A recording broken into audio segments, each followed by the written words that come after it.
harcangin Gadol velčina Hešin nun parang Vulay ite Mualmin yang santri Kan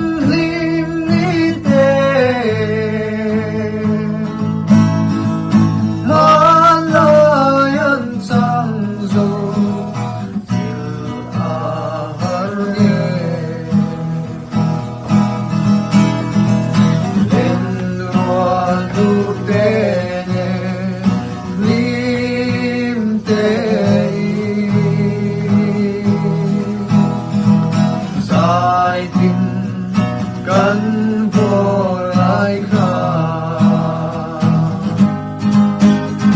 Kamay chin chiante ka Kan lena adam zotasi Kampingan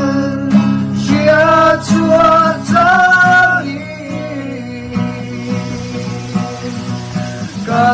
Kanundan si andon kirbe amna an alembegeya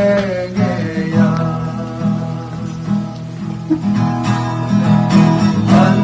huivelyanin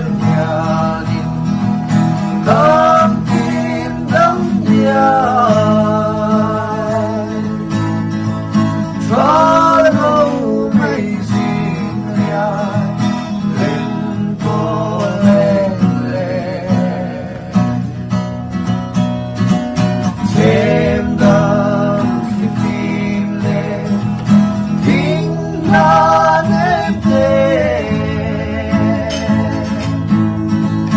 Nung sa